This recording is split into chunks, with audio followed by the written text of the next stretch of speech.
So this show is called Armageddon, and it's all about how I think humanity might end, because there's a long list of possibilities, you know. We're on a precipice, you know. It could be anything from global warming, the rise of the pandemic, you know, nuclear war, our own stupidity, basically. Because we are getting more stupid as a species, no doubt about that. You can now do a university degree course in Taylor Swift. How fucking low academically can you go? There's an institute in London called the School of Flower Arranging.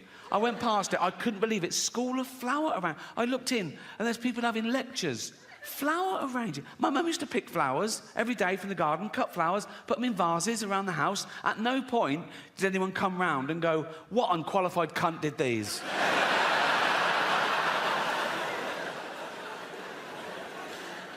Yeah, the Earth is in a terrible mess, and it's my fault, my generation's fault, and the generation before, the boomers, with their deforestation and their fossil fuels, ruining the ozone layer, raising the temperature by a few degrees, so parasites, you know, bacteria, and these zootropic pandemics are just going to get worse and worse. Like, if you're 20 years old now, you're going to have a very different middle age to me.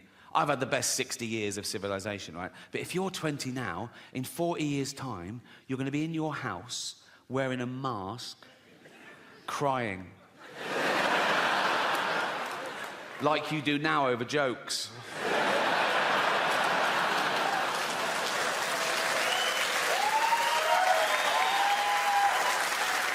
And I'm not going to be around to see that, but I am going to spend my entire fortune from now on private jets to make sure it definitely fucking happens. We're going to be the first generation that future generations are jealous of, right? Because we had it all, and we're using it all up. We're using up all the fresh water. We're using up all the fossil fuel, right? Usually you look back in history and you feel sorry for it. You go, oh, how did they live like that? Oh, how did they get around? No indoor toilets. I've got none. I don't know how humanity will end, as I say. There's a long list, everything from, I can't believe nuclear wars back on the table after all we've learned. But I think maybe the rise of the pandemic where parasites and microbes and bacteria and our antibiotics fail, or maybe those things that happen, but we're sort of evolved through it. Like, we'll find out there's pockets of sort of mutant people around the world that are slightly resistant to radiation and slightly resistant to microbes, and we'll sort of start again, because we don't really understand the mechanism of human evolution since civilization, because it's never been based on, you know, survival of the fittest, where fittest meant just the biggest, strongest male gets to pass on his genetic material. There's other paradigms, right? Nature is brutal. Sometimes it is the biggest, strongest male that gets the female, and even then, she has a litter. If there's a runt, she goes, fuck it, kill that, eat it, share it out amongst the rest of us. Now, we don't do that in human society. We go the other way. We spend more time and care and attention on the weak and the vulnerable to give them a chance. Like, if you're a father and you've got 2 kids, you've got little Timmy, who's 6, right? You've got Jack, who's 8, and you go to little Timmy, you go, Timmy, what do you want for Christmas? And he goes, motorised wheelchair. Ah, I promised Jane I wouldn't do the voice, and I fucking forgot. It's too late now, isn't it? What do you want for Christmas, Timmy? Motorised wheelchair. Right, well, they start at £2,000, so fucking hell. What do you want, Jack? Just a tennis racket, please, Dad. Oh, good lad. Oh. How is your tennis? Best in the school. Oh, you... Good. Also a ramp. Fuck me.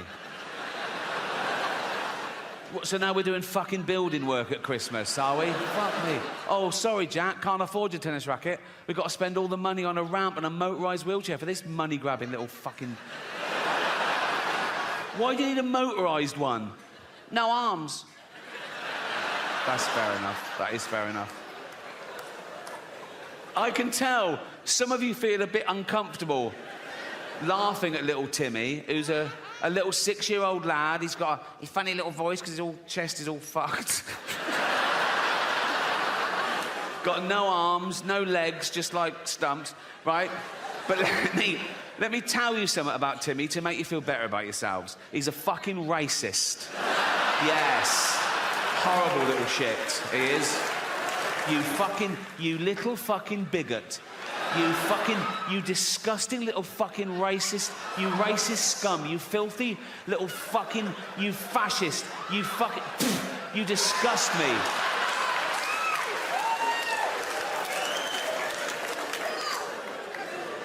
Homophobic?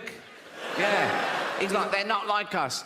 Nothing's like you disgusting little fucking, you prejudiced little piece of, you ball of hate. You disgusting little fucking racist homophobe. I wish we'd had a scan. You absolute, you...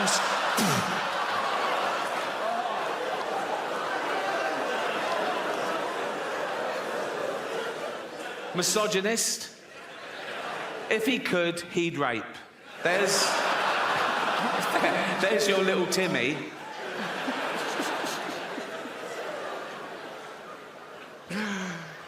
Some people don't think we evolved in the first swoop, and by himself, I think if he'd had a wife or a mate, there'd have been questions when he was working, wouldn't they? Be like, what are you doing? Creating man. Oh, what's it got? What do you mean, what's it got? Has it got, like, claws and fangs and shit? No, not really, no. Oh, has it got poison? Nope, no poison. Oh, has it got armour, like spikes and shit? Nope, no armour. How will it survive? It's got the best brain in the animal kingdom. It'll work stuff out. It'll create weaponry to take down beasts 100 times mightier than itself. It'll wear their carcass through the Ice Age. It'll go through famine. It'll go through world wars. It'll eventually start getting scared of words. But...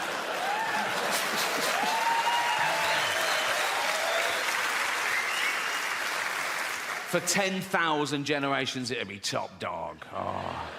What are they? His testicles. Oh. What are they for? He keeps everything in there. His seed, his DNA. What's DNA? It's like a blueprint for life. It determines what you're like, what sex you are. How many sexes are there? 2.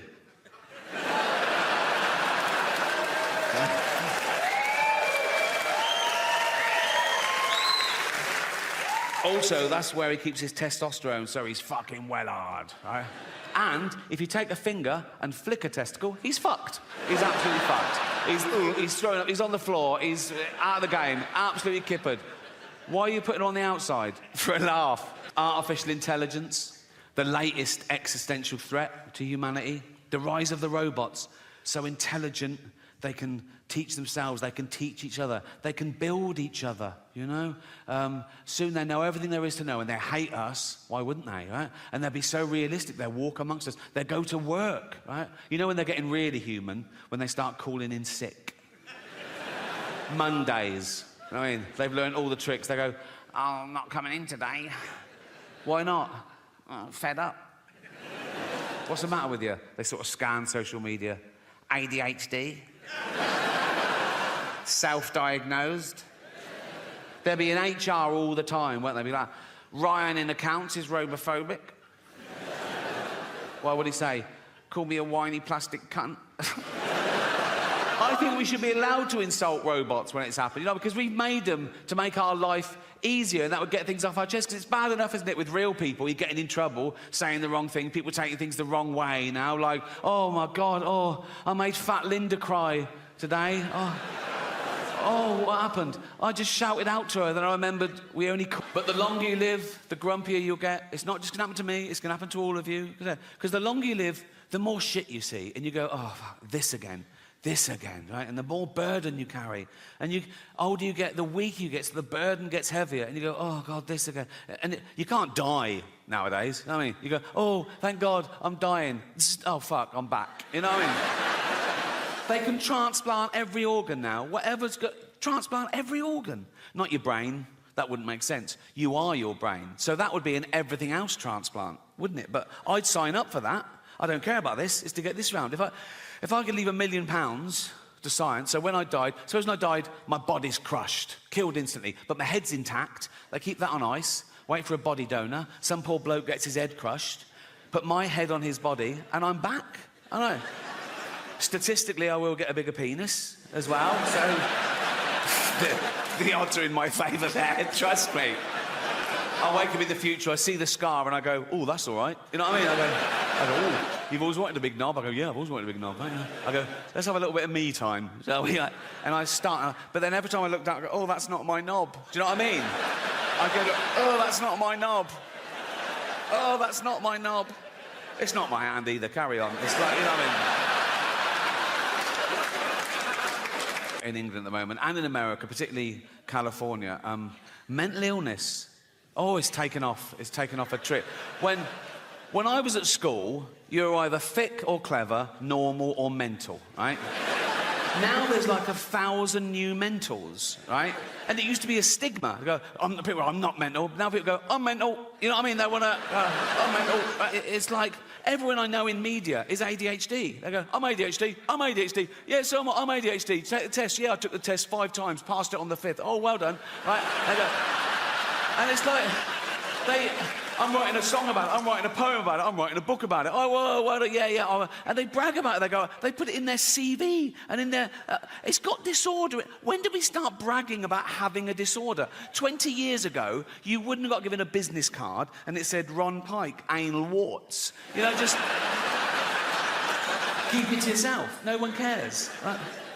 I think the new pandemic amongst the youth is going to be fear and anxiety, because now we've had a whole generation who grew up with social media. Instant gratification doesn't build character. They're not socialised properly. They can't deal face-to-face with people because they're used to hiding behind an identity and an avatar, and now they've got teachers and parents enabling their mental illness as opposed to trying to snap them out of it. And now they fear the thing they once loved. They're worried about the internet and AI. Young people are really worried about artificial intelligence. And I say this about AI. If it starts becoming a burden, switch it off, right? Like we did Nan. And they're really worried about global warming. And I looked into it, and if the polar ice caps completely melt, the sea level will go up about 60 metres around the world. So all coastal areas will be affected a bit, but the real devastation, the real loss of life, will be in places like China and India. So relax. It's fine. But we all suffer from a bit of mental illness. We're all on the spectrum, aren't we? We've all got a little bit of OCD or anxiety or whatever. Like I'm a hypochondriac, right? Every morning I wake up and I think, right, what's wrong? Like, I go, what's that? Is that wasn't there yesterday? That was, what's that? What's that? And I Google it. I think, what? And I catastrophize as well. So I Google it and the first sort of like 5 or 6, I'm fine with. Like it goes, it could be anxiety, yeah, could be lack of sleep, yeah, I didn't sleep. Could be lack of fibre, yeah, I'll have some more fibre. Could be lack of vitamin B, I'll get it. And then I just keep pushing me. Like it goes, could be cancer. I go, it's cancer. It's cancer. Once I came out of the bathroom and I went, Jane, I think I've got bowel cancer. She went, we had beetroot last night. I go, oh yeah, cheers. To release the frozen water to cause an atmosphere and get a little bit of global warming going. I mean, I don't know. It's only billionaires have got enough money to waste on exploration. There's nothing out there, you know. It's like, now you can do space tourism. Have you heard of that? You can pay $150,000. They shoot you into space for an hour and you float around going, I'm in space. I mean, we're already in space. Earth is right in the fucking middle of space, right? It's the best bit of space there is. It's got car parks and cinemas. It's like there's nothing else to see. It's like living in London and going, I wonder what Coventry's like. You don't...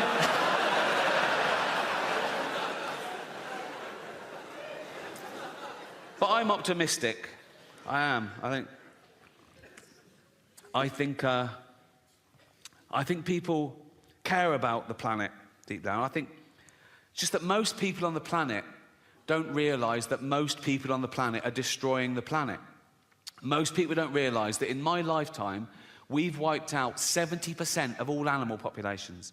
And what's left en masse on the earth of animals is 36% human, 60% farm animals just to feed humans, and 4% wild now. People don't realise that we have to tear down entire rainforests, the lungs of the earth, just to grow grain, to feed these cows, to feed us. We steal grain from third world countries because they want hard currency. They can't even feed their own people. We take their grain, feed our cattle. Meat eaters. If you eat meat every day, if you gave up 1 day a week, we'd feed another 100 million people. But I think people care. It's out of sight, out of mind. Think of the animal that most people know, their dog. They love their dog. They wouldn't let anyone hurt their dog. And a dog is a cow, is a sheep, is a deer. People love their dog so much, they won't even watch a fictional thing where a dog gets hurt. And I get that. But even though I don't have children of my own, people still show me photographs of theirs, like I give a shit. I don't mean my own family, they've given up, right? I've got older brothers and sisters, they've all had loads of kids, their kids have had loads of kids, and their kids are having kids. It's like a pyramid, there's about 50 of them. I don't know all their names, I see them at Christmas. They come running over, Uncle Ricky! They know I've got a bit of cash. And they go through my pockets and fuck off. It's like being mugged by mice, right? No, I don't mean them, I mean strangers, right? So I can be busy, I can be working, I can be on the set of a TV show or film or something. I can be stressed, I can be producing it or directing it. And you get someone who comes in for 1 day, like he's got one line or a stunt man. They come over, they introduce themselves, and I go, oh yeah, good to have you, I'll be with you in a minute. Then they hover, right? And they say, busy? I go, yeah, yes, yeah. I go, oh, you working the weekend? Not filming, but I'll be in the edit or something. So yeah, and they go, oh, taking my youngest to ballet lessons. Oh, great, great. Yeah, she's 8. No. I got a photograph of her here. I want to go, oh, you know what? Show me if she goes missing.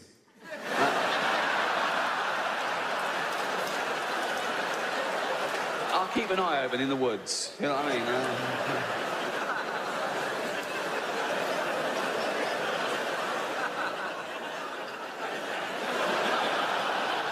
But you've got to go through the whole polite rigmarole. You've got to go, oh, she's beautiful. Yeah. It's got to be that long. Too short and it's awkward. They know. You go, yeah, right. Oh. Too long and it's like, oh.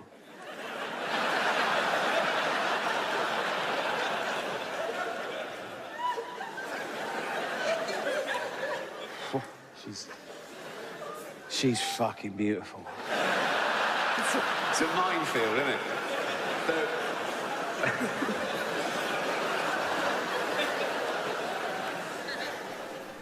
I'm not out of touch, but I am spoiled. And there's a difference. I'm not out of touch. I didn't have any money till I was 40. I got the same family and friends, same values. But I am spoiled because opportunity and privilege spoils you.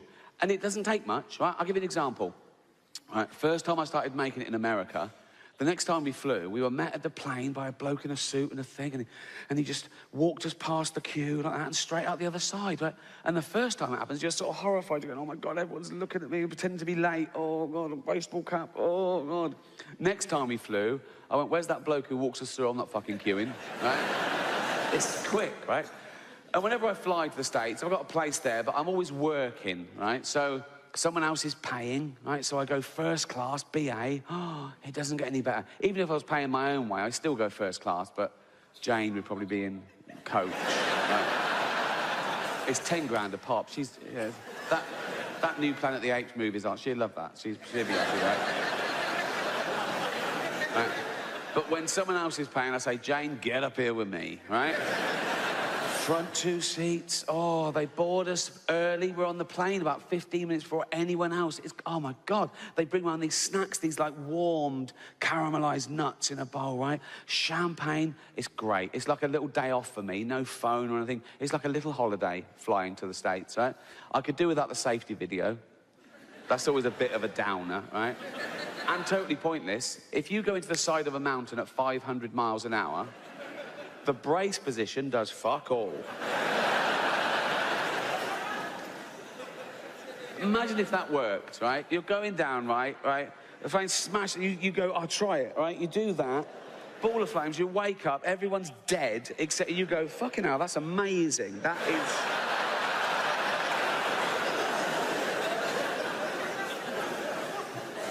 And they always use that voice, don't they, on the safety. They always use that voice, that calming, hypnotic voice. Like, nothing bad will happen. They're saying horrendous things, but they're trying to make you think, nothing bad will happen, because I'm using this voice, so don't worry about it, right? They say things like, in the event of the plane landing on water, it smashes the fuck to bits, right? Well, let's say, in the event of the plane landing on water, your life jacket is equipped with a whistle. A fucking whistle. So the plane hits the water, smashes to bits. Everyone's dead except you by a miracle. You're bobbing around in the Atlantic Ocean, 4 degrees that water is, right? You've got about 15 minutes before hypothermia sets in, right? Or eaten by a shark, or you drown, and you're hoping they've dispatched air sea rescue, and you're going, oh my God, I'm bruised and broken. I'm gonna die, I don't want to die. What happened now? I don't know what I'm doing. Hold on.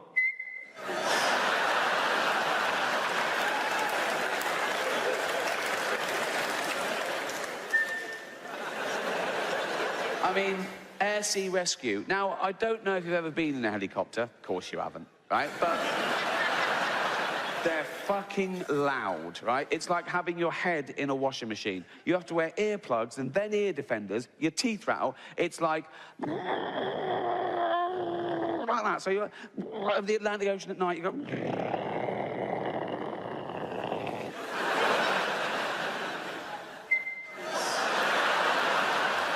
Never gonna happen. It's never gonna happen.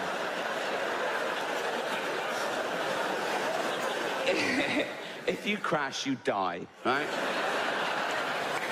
But apart from that, it's brilliant. Right, so I was flying Heathrow to JFK just before Christmas, right? Boarded us early on the plane. She comes round, oh, champagne in a wine glass, like you like it, Miss Gervais. I go, thank you. She goes off, I go, excuse me, got any of them warm nuts? Huh? She went, oh, we're not handing out nuts on this flight. There's a lady getting on who's so allergic that even someone else eating nuts in the vicinity would cause her to have a fatal reaction. I went, oh my God. She went, yeah. I said, oh, of course, yeah. I was fuming. I mean, what's that got to do with me? Why can't I eat nuts just because fucking this woman will die, right? Nuts. I mean, how has she lived this long? If walking by a nut kills you, if being just near a nut, how has she never been near a nut before? And how has she lived long enough, having never been near a nut, how has she lived long enough to earn enough money to be near me on a plane, right? Honestly, it's... And if being near a nut kills you, do we really want that in the gene pool? I mean... I've never wanted nuts more. I felt that she was infringing on my human right to eat nuts, right? And this is how spoiled I am, okay? I actually had this thought. I thought, oh, no, I wish I'd brought my own nuts on, right?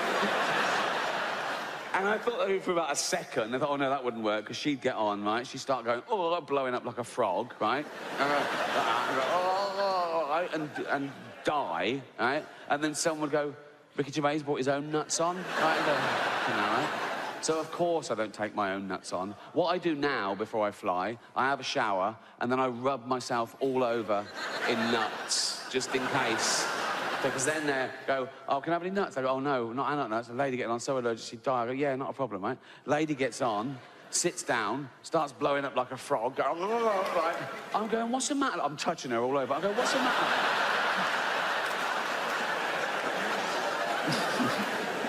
What's the matter, love? And she goes, oh, nuts, right? And dies, and I go, who's been eating nuts? I get off scot-free.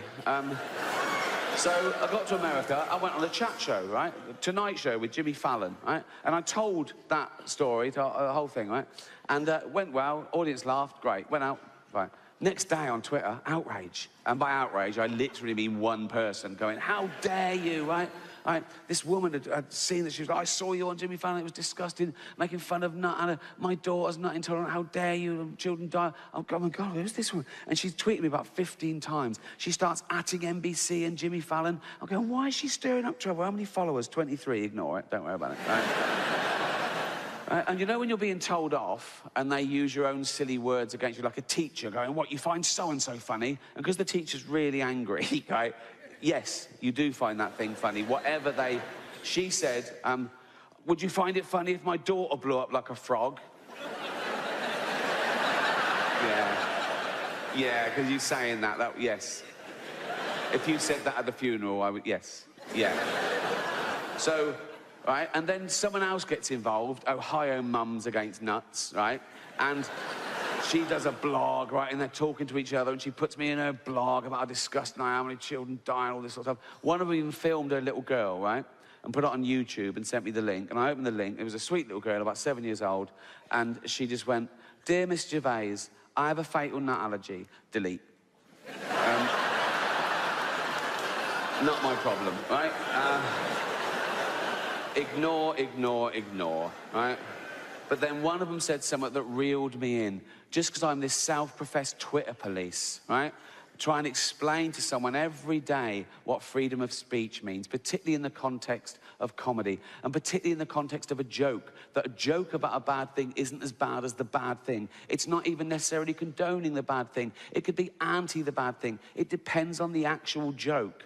And this woman said, "You should never make jokes about food allergies." I should have left it, right? I sent back, "I make jokes about AIDS, cancer, famine, and the Holocaust, right? And you're telling me I should never joke about food allergies." She sent back, "Yes, but the Holocaust didn't kill children." Well, it did, didn't it? It was horrible, the Holocaust. Some would say as bad as food allergies. Didn't kill children. Jesus. It did kill children. Oh my God, Hitler killed 12 million people, many of them children. Hitler, I've just got to say, Hitler, you couldn't make him up. He is the worst human being to ever walk the face of the earth. He's a crazy, evil, racist, narcissistic serial killer. Just terrible. But if I was throwing a dinner party and I'd been slaving all day over a hot stove, right? And I was getting everything ready, right? And there was one place left, and I had to either invite Hitler or that little girl with food allergies.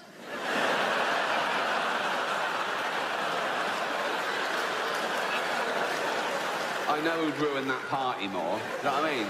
Everyone's enjoying it. How is everything? He's going, "Yeah, it's yummy," right? And I'm going, he's loving it. I'm going, "Cheers." Oh, you fuck. How you doing, boy, about that, right? She's going, "I can't eat that." Oh, fucking hell, I'll get you some. "Who wants Ferrero Rocher?" "Me!" Right? I can't eat them. I'll fuck off home, right? But that's what the world's like. People see something they don't like and they expect it to stop, as opposed to deal with their own emotions. They expect everyone to care about their thing as much as they do, right? And it's why the world's getting worse. And the world is getting worse. Don't get me wrong, I think I've lived for the best 50 years of humanity. 1965 to 2015, the peak of civilization, for everything, for tolerances, for freedoms, for communication, for medicine. And now it's going the other way a little bit. The last couple of years, just a little blip, maybe, right? And I'm not saying this just because I'm old, because that does happen. Old people say things like, "Oh, everything was better when I was a kid." Well, of course it was. You were a kid. Everything's better when you're a kid, right? Being old is the shit bit. Whatever's happening in the world, being old is the... I wake up these days and I go, "Oh, fuck, I didn't die." Right? Got to do it all again. I'm usually hungover, headache, liver pains. I can't walk for the first 5 minutes because I've got no joints in the knees, right? I'm getting fat again now, right? Now, I was thin till I was about 28, like proper skinny, like 9.5 stone, right? Then I got a job, right? And the next sort of 20 years were what I call my eating years, right? And I just got steadily fatter and fatter till I reached a peak of unwellness and blobbiness when I was about 48 years old. And it was one Christmas, I was at home, lying on the floor, right? And I was saying to Jane, "I'm having a heart attack," right? And honestly, my heart rate was like 130. I felt nauseous. I had palpitations. I was sweating because I'd eaten 11 sausages. True story, right? I was like one of them snakes. You know when you see a big, like, python swallow a pig whole, and then it's just fucked. It's just like, for a week, it's like a duffel bag just there. That was me, right? And obviously I wasn't having a heart attack, but it worried Jane. She said, "You've got to start looking after yourself." I thought, yeah, you're right, 48. So I started working out, right? I started working out every single day. I didn't give anything up, right? I don't eat meat anymore, but I was having like 2,500 calories, 3,000 calories a day, including wine every night, right? But I burnt it off the next day. Just so I could do all that, I worked out for an hour and a half every day, running, weight training. I had more time on my hands than the average person. I had a gym built in my house. I had no excuse. And I lost about 20 pounds, and it was great. But now, I still eat and drink too much, right? But I physically can't burn off the calories. I can't do enough because I'm so old and broken and tired. So I'm going to get steadily fatter and fatter again. And this time, I am going to die. I'm losing my hair. It's getting really thin. I know it looks great from there. Cheers. But, no, honestly, in a lift, right, with that light directly overhead and the mirror, it looks like an X-ray, right? I'm gonna have to buzz that off soon. I'd never wear a wig. Oh, my God. Guys, if you wear a wig or a toupee and you think you've got away with it, you haven't. Everyone knows. Everyone knows immediately. My brain knows a wig has come into the room before I do, right? I could be at a party or something, and it'll go, there's a wig in here. I'll go, is there? Yes, there is. Yeah. Spidey senses for the wig. It's only the little bit of the way they smile at you like there's nothing wrong. Telltale signs, isn't there? I was put off wigs for life, though, by my Uncle Reginald. A great bloke. He's dead now. Died a few years ago, right? I was only little, right? But he went bald in his 20s, tragically bald. I mean, he started going bald and his hair fell out. It might have been something. It might have been alopecia or something. I don't know. But he was bald for 10 years, into his 30s, right? Turns up one day at our house, Elvis. What is... like... And I remember I was about 8, and I said to Auntie Edna, what happened to Uncle Reginald? And she went, it was a miracle. They were lying. They were just hushing. Everyone knew he was bald, right? But he'd embroiled his family in on the lie, so they had to lie as well. They're going, yeah, it just grew back. Yeah, it's amazing, right? And there's so many things he wouldn't do because he was terrified of the wig coming off, right? We weren't allowed balloons at parties, right? Auntie Edna said, yeah, Reg is allergic to balloons. He wasn't allergic to balloons. He was terrified one of us kids would rub one on our sweater, right? And his wig would fly across the room. We've got photos of him in the family album, right? And if he's at a wedding or a christening and he's holding a baby, he's always holding it at arm's length, like that. So he can't grab his wig. It must have been on his mind all the time, right? It was the only thing he feared, that wig coming off in public, and this ridiculous lie being exposed. He was in the army, he was hard as nails, wasn't scared of anyone or anything, spiders, snakes, roads, wasn't scared of cancer. How's the chemo going, Uncle? Not a problem. We got a photo of him, and the last year, I think, he was 75, yeah, must have been his last year he was alive, right? And it was a hot day, and he was in the garden in his little trunks, right? And he was a wizened little man by then, and white chest hair, jet black wig still. Died in it, buried in it. He's wearing it now. A little skeleton with jet black hair, right? Like Posh Spice for eternity, right? But I knew all that was going to happen. I knew I was going to get old and fat and ill and blind and deaf and shit myself and be pushed around in a fucking bucket, right? But you're ready for that because you're warned. You know everything about getting old, right? Well, one thing they don't talk about, and so you're not prepared, and it was a shock to me, right? I only found out about it recently, and I'm going to share it with you now. The distending testicles. I didn't see, you don't know about it, right? But it happens in your 50s, right? I wasn't checking them or anything, but I didn't see them for 20 years, right? But all I know is, as a young man, they were pert, and now they're like 2 plums in a sock, right? I don't know when it happened, but it was recently, right? And this is how I found out, right? So as I've been getting older, and they've been secretly stretching away, right? As I've been getting older, I've been getting richer, so my baths have been getting more and more luxurious, right? And last year, I moved into a new house in Hampstead, right? I had a big bath, put in a big sunken bath. Oh, south-facing windows. I was in there, like, the first night. Like, oh, lovely bath. Sun streaming in, classical music on. I thought, this is the life. I looked down, and they're floating, right? Now, I'd never dreamt that testicles would float. They seem like they'd be heavy. Don't they? You could tie things down with them. They'd sit, do you know what I mean? And most people never see their... Like in the sea, you've got trunks on. In a shower, they dangle. And baths aren't usually that deep. And that was my first thought. Oh, my God, I never thought testicles would float, right? And then my second thought kicked in, which was, hold on, this bath's 2 feet deep, right? And I'm sitting on the bottom, and they're at the top. What is going on? Right? And I looked, and my testicles are now longer than my penis, right? Easily, by some way, right? In fact, they'd created like a little fleshy sort of life raft, right? My penis was dry, just nestled, just floating on top, like that. Just bouncing around. I should have given it a little whistle. No, but I'm just looking at this thing, this is bizarre, fucking hell, right? And I thought maybe it's a fluke. So to test it, I held them under the water for a minute, and I let them go, and they bobbed up. They're really buoyant, right? So you try it when you get home, if you're in your 50s, right? And a man, obviously. Or Caitlyn Jenner.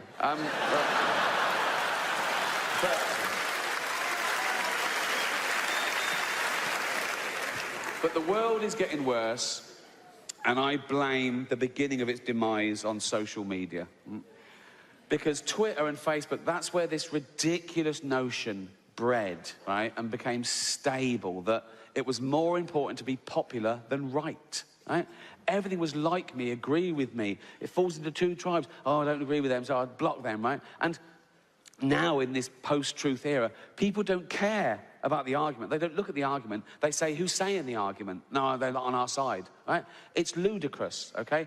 And it also bred this ridiculous notion. We've always had, my opinion is worth as much as your opinion. But now we've got, my opinion is worth as much as your fact, which is nonsense. I get tweets from people saying, well, I believe the Earth is 6,000 years old. Well, I believe you're a fucking idiot then, right? You can't have an opinion on the age of the Earth, right? You can have your own opinions, but you can't have your own facts, right? But it was all about being popular, right? And even politicians picked up those symptoms. Politicians tweet now, they want to be popular. We had a referendum about Brexit because they were passing the buck. They didn't want to make a mistake. So, and the other thing is this ridiculous thing of, oh, let's ask the average person what they think. Let's stop asking the average person what they... Do you know how fucking stupid the average person is?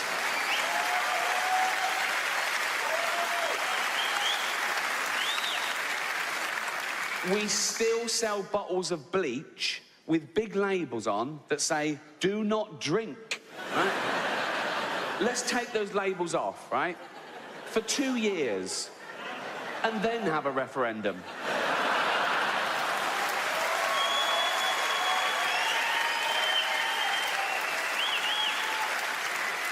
But it's not just politicians, even real news. The news on TV says things like, well, tweet us your news. No, don't let them tweet you the news. I saw Tyrannosaurus Rex, you liar, right? There was a big news story last year, right? It was about a terrible train crash. Now, the train crash had happened about a year before, and there was a big inquiry. And the results of the inquiry were published this day, and so there was an expert on the news, and he was saying, well, we've looked at everything, and we've decided that the speed of the trains on this particular line were a contributing factor to the accident, so we're going to slow them down a little bit, and statistically speaking, this should never happen again, right? That should have been the end of it. But the guy went, wow, we went out and asked the general public what they thought.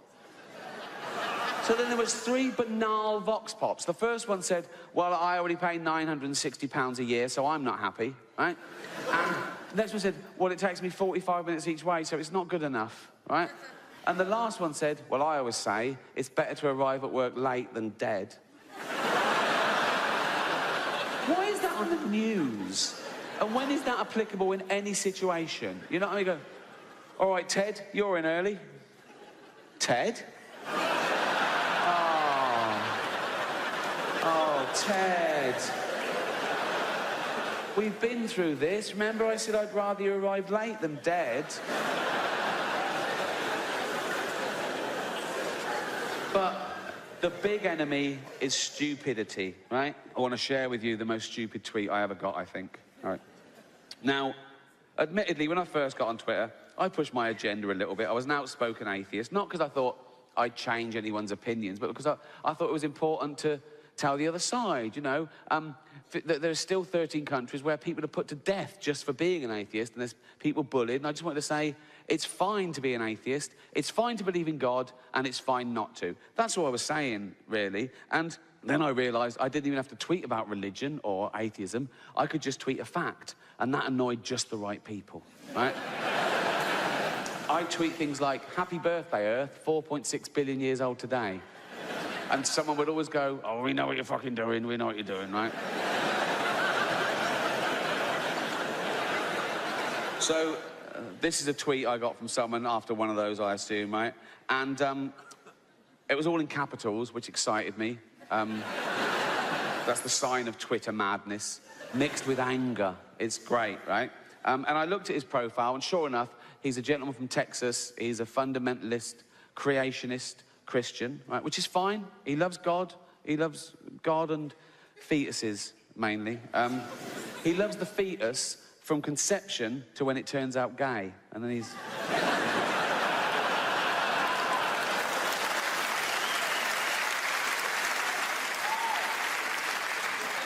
Right, so remember it's all in capitals. He's shouting at me, right? Best tweet ever, right? Your science, my science, right? Science, by the way, is spelled S-C-I-E-N-T-S. Already good, isn't it? I mean, he's obviously heard the word. He took a guess. Never seen it written down, because it's not in the Bible. So he's... Your science won't help you. Well, it will. It's helping him beam this little message up to a satellite and down to me. Your science won't help you when Satan... Of course he believes in Satan. Why wouldn't he? He believes that God made the universe in 6 days. You're not going to say to him, do you believe in Satan? And he's going to say, bit far-fetched.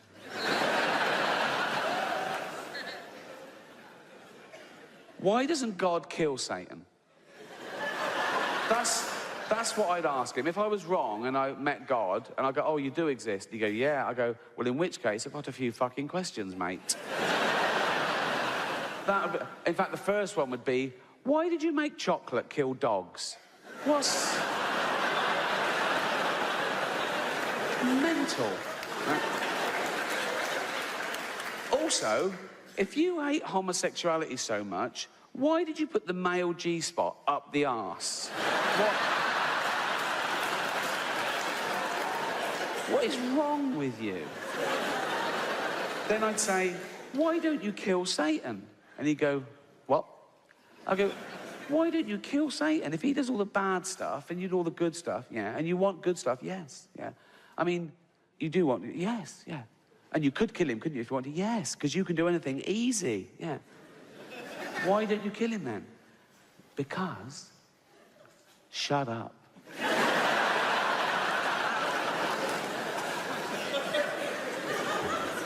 Your science won't help you when Satan is raping your British ass.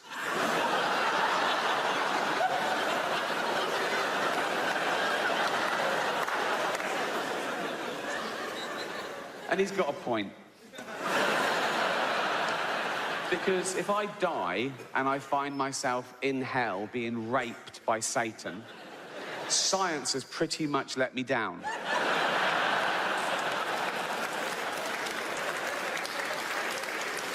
But it's this last line that he just throws away. This line that he signs off with makes this the best tweet I've ever received, right? Your science won't help you when Satan is raping your British ass. I'll be laughing. So, he's there too.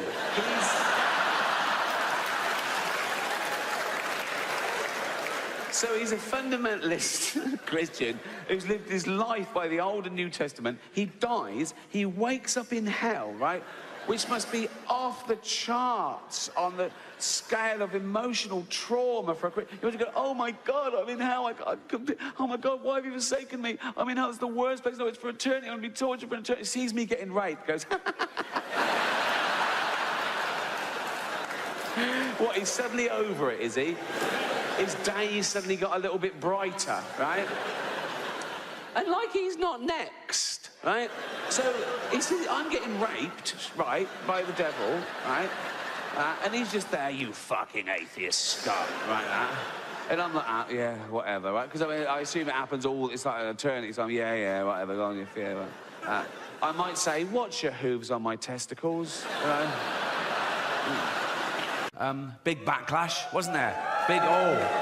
Big backlash. People going, you can't say that. You can. You can. I did.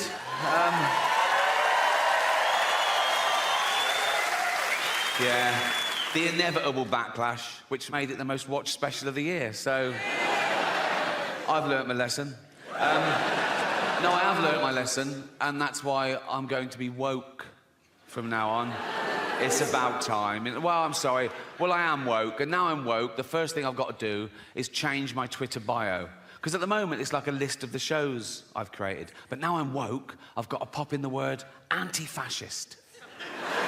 So people know I'm not a fascist, because that is a big problem at the moment.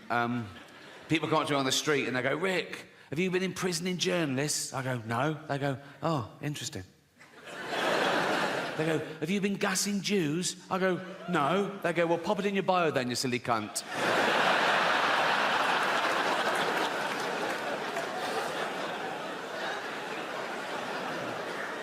So, yeah, I'm not a fascist. It's an odd thing to just declare, isn't it, that you're not a fascist? We assume, don't we? You wouldn't go up to someone on the street and do that, would you? And go and say, oh, by the way, I'm not a fascist. You know, it's like they protest too much. It's like going into a school and going, I'm not a pedo, so just forget I even mentioned it. So these kids are safe running around me. Of course, the word fascist has changed. Traditionally, the word fascist meant a member of a far-right authoritarian regime that uses militarism and violence to suppress individual rights. Now, the word fascist can mean liked a Joe Rogan tweet.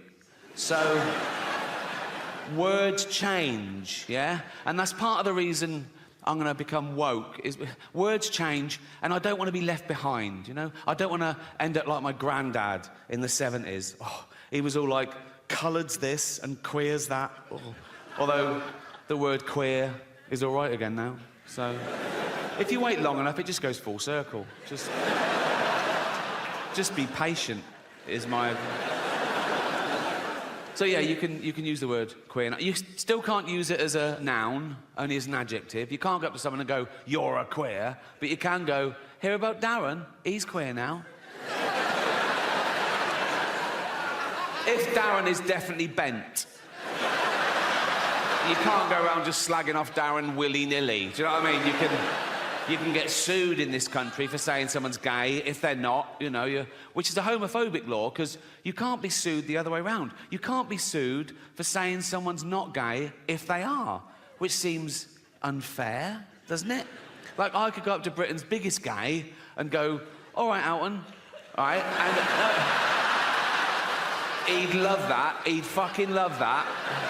If that's your game, you want to be top of the pile, so to speak, right?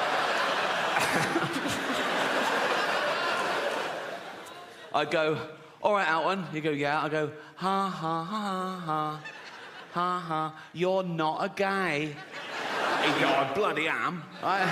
He'd go, I'm going to sue you. I go, you can't. You can't.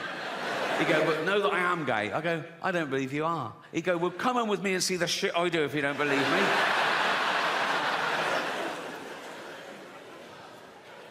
Of course, the word queer has changed. Again, traditionally, the word queer used to mean someone who was attracted to the same sex as themselves, a gay man. Right? Now, the word queer can mean a straight man who wants some attention. I'm all queer now. Are you? Yeah, I'm right queer now. I am. Are you? Yeah. What about your girlfriend? Yeah, she's queer and all. We're just two queers queering each other out. Suck a cock. Nah. No, didn't think so. I'm not that sort of queer. What sort of a queer are you? Dyed my hair blue. So did my grandmother, and she fucking loved cock, so... what are we saying? I have no evidence for that. We never had that conversation. Right? Again, traditionally, that was the politically correct term, the all-inclusive term for cripples and shit, right? But then they went, no, we want to be disabled. They didn't want to be disabled. They said, we want to be referred to as disabled. We don't like the term handicapped anymore. Stop using it. Say disabled. And we went, OK, fine. And that's great. Just tell me the rules. And in fact, I'm a stickler for the rules. Like, if I was on a beach and a woman came running up and went, help, help, my handicapped toddler's drowning. I'd go, sorry, you're what, love? What? My handicapped toddler's drowning and he can't swim. Whoa. Do you mean your disabled toddler is drowning? She'd go, yeah. I go, right. Well, it's... Oh, dead. Wasted too much time being woke, didn't I? Well, I am woke now, and we've established you can't even choose your own thoughts. How often have you been on a train station and you suddenly thought, what if I just pushed that bloke? And then you go, why have I thought that? Am I a psychopath? No, you're not. You're the opposite. You're a safe pair of hands. You're testing yourself. You're reminding yourself how terrible that would be. You're a good person, right? I don't get that one. What I get is I'm talking to a really sweet old lady and I suddenly start thinking, what if I just spat in her face now? Why would I... Another theme of the show has been words change and I'm woke, haha. But here's the irony. I think I am woke, but I think that word has changed. I think if woke still means what it used to mean, that you're aware of your own privilege, you try and maximise equality, minimise oppression, be anti-racist, anti-sexist, anti-homophobic. Yes, I'm definitely woke. If woke now means being a puritanical, authoritarian bully who gets people fired for an honest opinion or even a fact, then no, I'm not woke. Fuck that.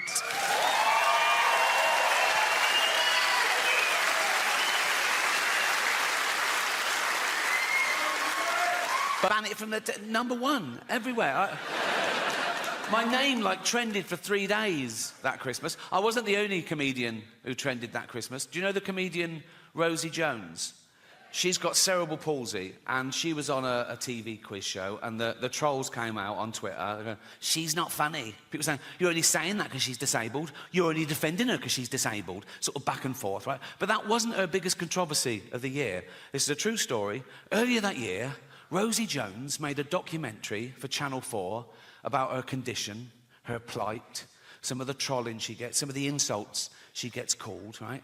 And she provocatively called the documentary, Am I a Retard? Yeah, great.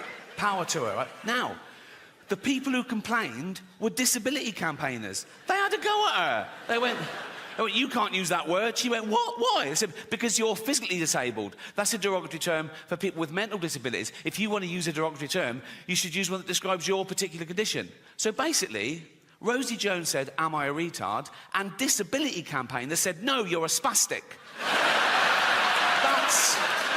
That's harsh, isn't it? I mean, it's context. She was using it to empower. She was called that. She didn't go, no, that's not me. She sort of embraced it and, reclaimed the word. So disability campaigners are saying, you've got to be very specific, right? Only people who are actually retarded can use the word retard, right? But who's going to tell them? You know what I mean? You're not going to go into a room and there's Bubba sort of lying on the floor, crying in, right? And you go, all right, Bubba. He goes, yeah. Oh, no. No. It's a tightrope. He goes, yeah. You go, you can say retard. Why? think, you thick cunt. Just think.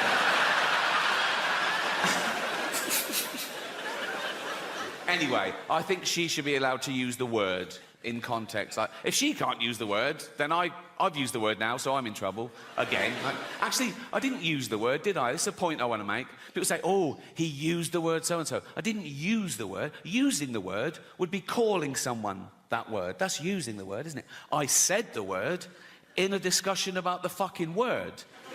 That should be allowed, shouldn't it, amongst adults? And if there's one thing we should all agree on, whatever side of the political fence you're on, we should all agree that free speech is still a really good thing. It always has been. And black people have reclaimed the N-word. I'm going to reclaim the word gammon. So I'm going to be in Carluccio's in Hampstead, right, with all my white friends, and we'd just be hanging going, how you doing, McGammon, right? And if our black friend, Rupert, I said it was Hampstead, if Rupert came in and went, McGammon, I go, you don't fucking use that word. My point is, morality evolves. It moves with the times, like everything else. Just think of that. In a few generations, we've gone from owning slaves, being legal and respectable in the eyes of God, to a racist being the lowest of the low, isn't he? A racist is the worst person in society these days. Actually, a paedophile is the worst. Goes paedophile, then racist. A racist paedophile is the worst If I met a racist paedophile, I'd go, fuck the little black ones too, you bigot. You know?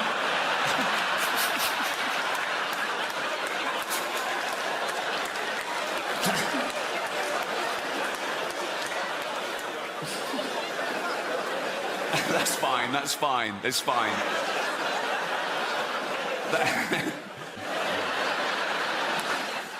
I mean, they've been trying to cancel me for about 15 years, and they've always failed. And often the people trying to cancel me have been other comedians writing for the posh papers, doing that thing they always say, he's punching down. Well, comedy should punch up. We only punch up. We punch up. Their idea of punching up, they have a go at Boris Johnson.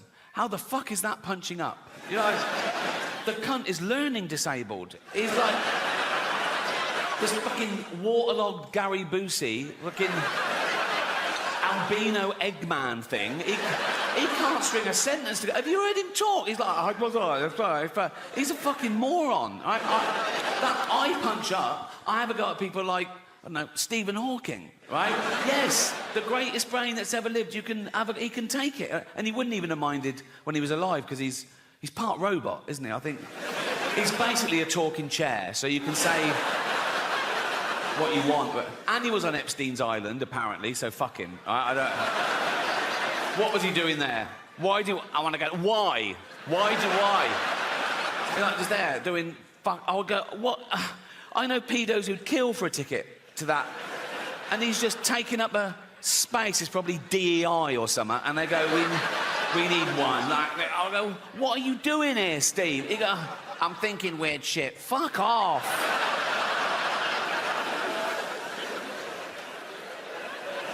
That is probably a hate crime. That is. It's a big buzzword at the moment, isn't it? Hate crime. Whatever happens, someone always goes, oh, was it a hate crime? Why? Makes it so much worse. Does it? Why? If I was just walking home tonight and someone randomly jumped me, beat me up, mugged me, stabbed me, threw acid in my face, I wake up in intensive care, beep, beep, beep.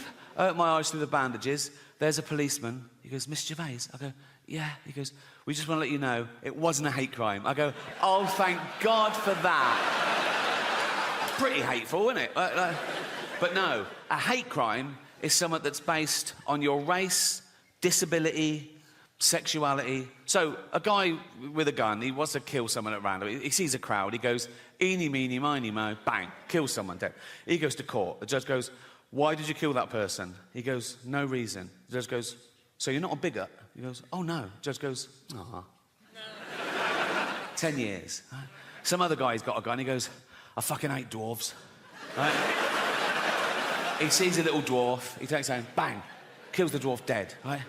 He goes to court. The judge goes, why did you kill that dwarf? He goes, because I hate the little cunts. Right?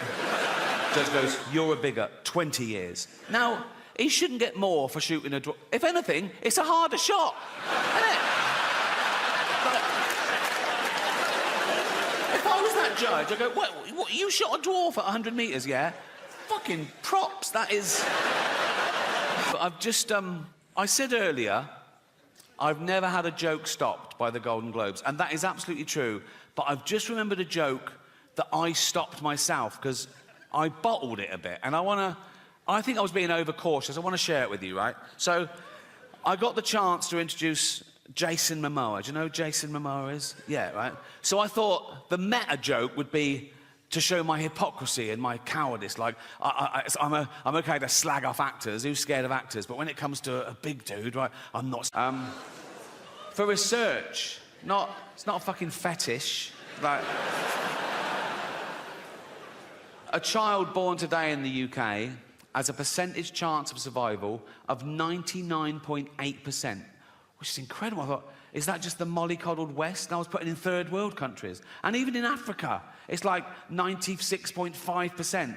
In the wilds of Africa, where everything wants to fucking eat a newborn baby, babies are vulnerable enough, aren't they? In Africa, a baby can be born in a mud hut. There's a lion outside. It's covered in blood because they can't wash it. They've got no water. Oh, and it's already got AIDS.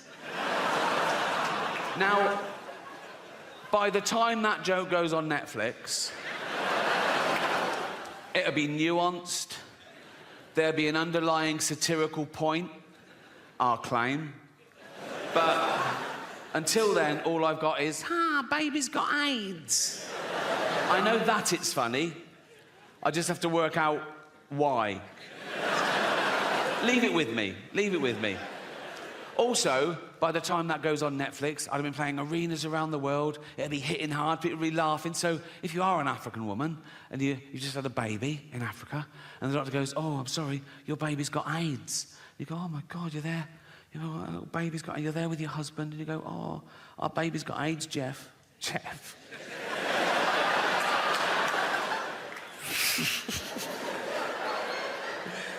I know, Tracy, I'm gutted too, darling.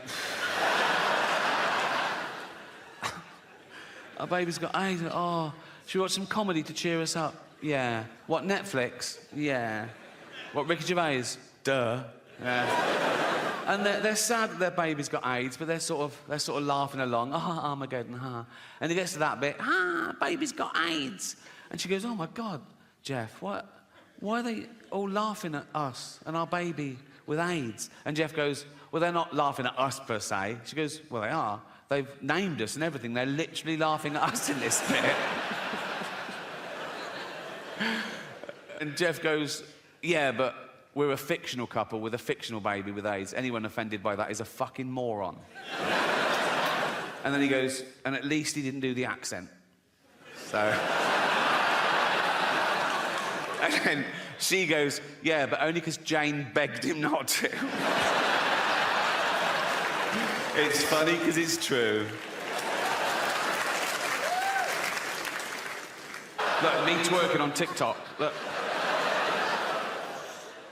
No, I did a lot through the pandemic, presumably because they couldn't even see their own family. And it's through Make-A-Wish Foundation. Do you know the charity Make-A-Wish Foundation? They're great, and they give these dying kids their, like, one wish. And if it's me, I always say yes. And I always start the video the same way. I go, why didn't you wish to get better? What, you fucking retarded as well? I don't do that either, okay? These are all jokes, all right? I don't even use that word in real life, the R word. You just used it, Rick. Yeah, in a joke. That's not real life, is it? I'm playing a role. You sounded pretty convincing. Yeah, because I'm good. You wouldn't level that accusation at other art forms. You wouldn't go up to Sir Anthony Hopkins and go, oh, I saw you in Silence the Lambs. You a cannibal, are you? No, I was playing a role. Oh, seemed pretty convincing. Yeah. He's good. And I'm good, and that's why I do things well. Imagine if I came out here and did things not very well, so you knew I was joking. That'd be fucking retarded. Has anyone ever bothered asking the dolphins if they mind swimming with dying kids? You know what I mean? Because that's a truckload of pale teenagers flailing And the dolphin's like, what the fuck is this? What the fuck's this? Oh, fucking hell. Oh, let him do it. Oh, fuck. They're all dying. Of what? That one just stuck his fingers in my fucking blowhole. He's not going to be around for long, nor am I if I can't fucking breathe.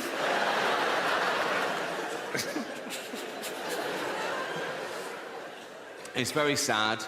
But we all die. We all know we're going to die. And we all do die. So it doesn't really matter if we die one at a Harold Shipman knocking round. Do you know what I mean? Those of you too young to know who Harold Shipman is, right? He is our most prolific serial killer, right? He killed 300 people. He killed old people. That's my point. He'd have his eye on me, go, oh, give him a few more years. And he was a doctor, right? But the reason you haven't heard of him, right, is because he never appears in those lists of the worst serial killers. And he was like one of the worst ever, but he didn't act like a serial killer, right? He was a GP, he was old school, he had a little shirt and tie, little tweed jacket, little beard, little glasses, he'd do house visits, he'd go on to see Edna, 85, you all right, Edna? Yeah. Do you want a cup of tea? Yes, please. And he'd make Edna a lovely cup of tea, right? Then he'd just put her in a lethal amount of opioids, right? And he'd just give Edna the tea and watch her drink it and fall asleep and die. And that was it. He didn't even masturbate. You know, yes, it is a waste, sir, yeah.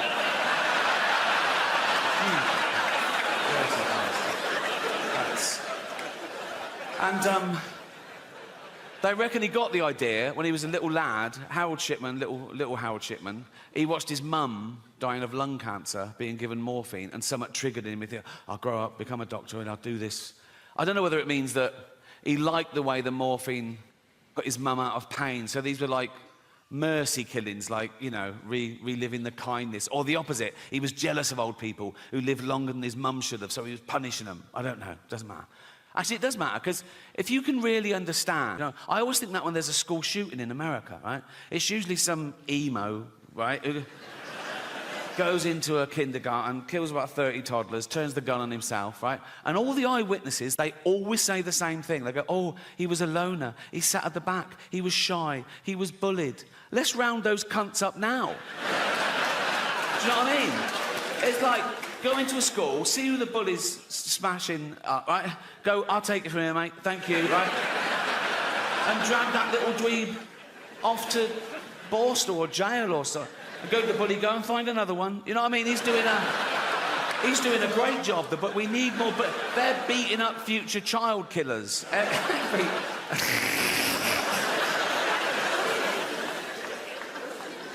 You get obsessed. I studied philosophy at university, and a big part of that is morality. And I've always been against the death penalty. Right? I was a young liberal, and I was really anti the death penalty. And now I'm an old liberal. And I'm still anti the death penalty, but now I love it when someone gets killed doing something they shouldn't at the time. Like, you see a bloke in Brazil, a hostage video, he's got a young girl, he's got a gun to her head, and he goes, you won't take me alive, copper. And then the marksman just takes out his brainstem. Oh, I love that. Pause, rewind, all right? Or when a bullfighter gets gored to death. That is my favourite, right? Particularly when the horn goes up the arse. That, I call that a hole in Juan. Thank you.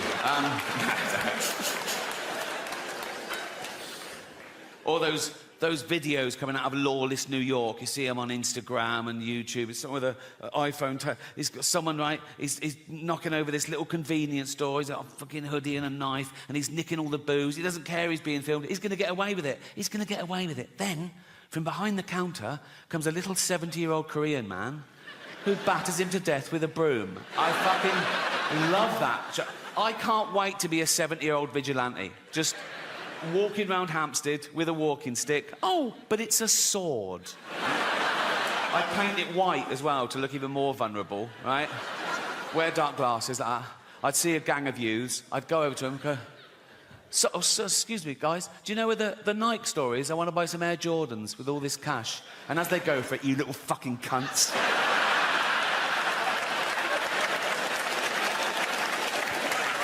It's not in self-defense, it's not in the heat of the moment, it's cold, justice, you know? Don't matter what you've done, you could murder people, you know? You stand trial, they find you guilty, they put you on death row, sometimes for 10, 15 years, which seems unnecessarily cruel, and then they murder you in front of witnesses. And it's from the Bible. An eye for an eye, a tooth for a tooth. The state says you murdered someone, so we're going to murder you. But if you rape and murder someone, you still only just get murdered. That's a loophole, isn't it? That's like... That smacks of misogyny to me. That's like the judge going, the rape was free, but we're going to... You know, just once, I want the judge to go, right, you raped and murdered someone, so you're going to be taken from here to a place where you'll be hung by the neck and raped. What, at the same time? Yes, yes. We got loads of volunteers with dildos, right? So he sort of goes down, fuck off, fuck off.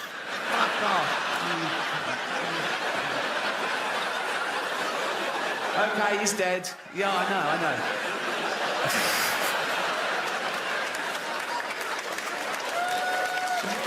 Oh. I looked up one film on here, Schindler's List.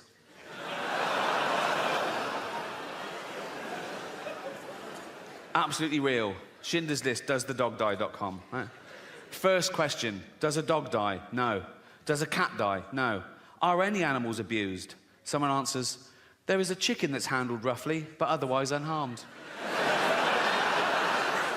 Now, I love animals more than anyone I know, but if I was Jewish, I'd be slightly offended by this avenue of questioning.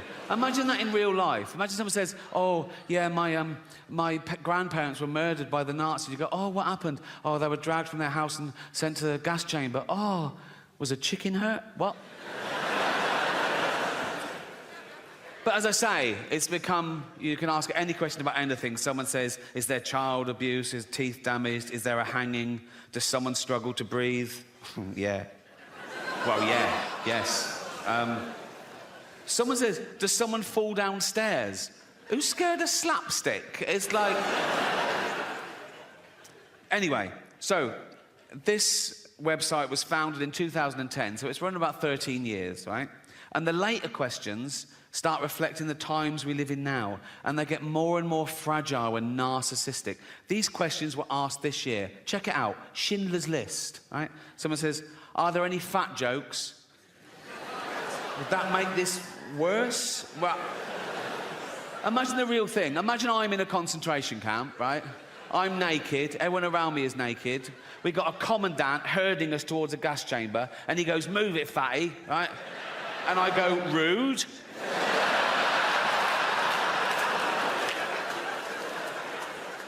No, that has ruined the whole experience, if I'm honest.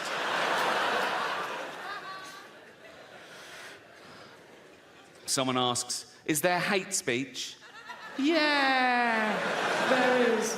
Suck it up, Buttercup. Are there any man in a dress jokes? Very few jokes. If you've come to this film for a giggle, you're going to be very disappointed. But this one takes the biscuit for me. Remember, this is a movie set in the 1940s about arguably the worst atrocity in civilized human history. Check this out. Is someone misgendered? Fucking hell. This is quite sweet. Is there any anti-Semitism? Yeah. This is pretty much the mother load, right? Forget Kanye. This is off the fucking charts. Don't do that when you're talking about this. Fuck's sake. I was doing the graph. I was doing like that. This is off the charts. That's... Wouldn't things have been different if that was Hitler's salute? The whole thing would have been... He goes like, it's Hitler. Like that. Hiya. This is interesting. Does it have a sad ending? Right? Someone says yes, and then someone else says no. And I thought about it. No, but then I remembered, if you've seen the film, if you remember, when the story sort of ends, Spielberg then tacks on a real bit of footage where he gets real-life descendants of people murdered in the Holocaust, and he films them coming into a Jewish cemetery, and they each leave a stone on the grave to represent their family members that were murdered, and it builds up, and it's very moving. And so I think I get the ambiguity. Does it have a sad ending? Yes, in the sense that 6 million Jews pointlessly lost their life, but no, in the sense there was still enough left over to build a little rockery. So...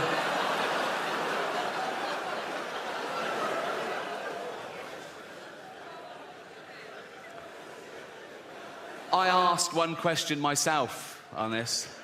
Is James Corden in it?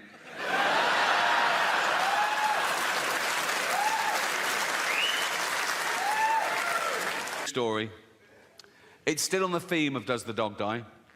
When I was 7 years old, my mum took me to the cinema to see a film called Old Yeller.